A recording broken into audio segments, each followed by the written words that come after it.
Hello viewers, நான் ஒரு வீடியோவில் போட்டிருந்தேன். மதுரையில் இந்த கேப்ப மாவு, கம்பு மாவு எல்லாம் வாங்கிட்டு வந்திருந்தோன்னே இப்போ அதில் என்னென்ன பண்ணலான்னு நான் காமிச்சிருந்தேன். சிகப்பு அரிசியில், கேப்ப மாவில், இப்போ கம்பு மாவில் இப்போ இடியாப்பம் பண்ண போகிறோம்.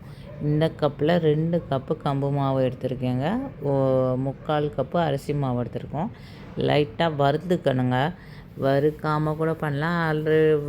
இது வறுக்காமல் இருக்கிற கம்பு மாவு, வறுத்த கம்பு மாவு தான் இப்போ வாங்கிட்டு வந்துருக்காங்க. இது என்கிட்ட ஃபஸ்ட்டே இருந்த மாவு, அதனால் லைட்டாக வறுத்துக்கங்க. வறுத்துட்டு கொஞ்சம் அரிசி மாவு சேர்த்தா கொஞ்சம் நல்லா டேஸ்ட்டு கிடைக்கும். அதனால் நான் அரிசி மாவு சேர்க்குறேன். சேர்த்துட்டு லைட்டாக வறுத்துட்டு அந்த நல்லா ஸ்மெல் வரும் பாருங்க. வறுக்கிறப்ப அது வந்தோன்னா ஆஃப் பண்ணிடுங்க. அதில் நல்லா நெய் போட்டுக்கோங்க. நெய் போட்டு உப்பு போட்டு சுடு தண்ணி போட்டுட்டு நல்லா பிசைஞ்சுக்கணும். பிசைஞ்சிட்டு நமக்கு தான் தெரியுமே இடியாப்பத்துக்கு எப்படி பிசையணும்னா அந்த பக்குவத்தில் பிசைஞ்சிட்டு ஆல்ரெடி இடியாப்பக்கட்டை தான் நம்ம வச்சுருப்போம்.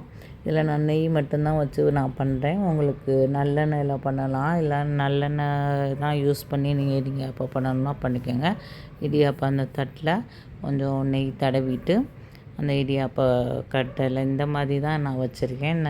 அந்த வேறு மாதிரி டைப்பில் இதில் தான் நான் இடியாப்பம் அந்த மாவு வச்சு இதை அமுக்கி இடியாப்பம் சுட போகிறேங்க. அதுக்கப்புறம் தேங்காயும் பல்லாக நறுக்கி மிக்சியில் போட்டு ஒரு சுற்றி தேங்காய் திரிகிறதெல்லாம் இப்போ என்கிட்ட இல்லைங்க. அதனால் இருந்தீங்களா தேங்காய் திருகி தான் வச்சுருக்கீங்கன்னு இந்த பாருங்கள். இடியாப்பத்தை சுட்டோன்னா கலர் எப்படி மாறிடுச்சுங்க. ஆல்ரெடி அந்த கம்பு மாவு வந்து லைட்டாக ஒரு ப்ரௌன் கலரில் தான் இருக்குது. அது வெந்தோன்னே நல்லாவே ஒரு ப்ரௌன் கலர் ஆயிரும். அவ்வளோதான். தொட்டு எடுத்து பார்த்திங்கன்னா மாவு கையில் நல்லாவே வேகாமல் ஒட்டாமல் வந்துடும். நல்லா இது வெந்துடுச்சு. இப்போ அவ்வளோதான். இப்போ நான் இப்படியே சாய்ச்சி எடுக்காமல் நான் அந்த நெய்யெல்லாம் தரதுனால அப்படியே கரண்டியில் எடுத்தாவே அழகாக வந்துருச்சு. அதனால் அப்படியே எடுத்துட்டேன்.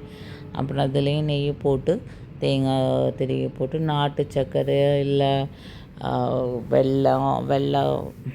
வெல்லம் வச்சுருக்கோம்லங்க, அது மாதிரி இருந்ததுன்னா அதையும் போட்டு நெய்யே போட்டு சாப்பிடுங்க. கம்பு இடியாப்பம், இந்த இடியாப்பம் பிடிக்காதவங்க இந்த மாதிரி சாப்பிட்டா நல்லா ஹெல்த்தியும் கூடங்க. அரிசியிலே சாப்பிட்டுட்ருக்காமல் இந்த மாதிரி இடியாப்பம் இந்த மாதிரி மெத்தடில் சாப்பிட்டிங்கன்னா நமக்கும் நல்லா டேஸ்ட்டாக இருக்கும். ஒரு டிஃப்ரெண்ட்டான இடியாப்பம் சாப்பிட்ட மாதிரி இருக்கும்.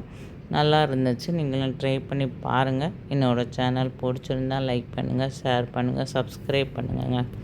ஓகேங்க, பாய்ங்க.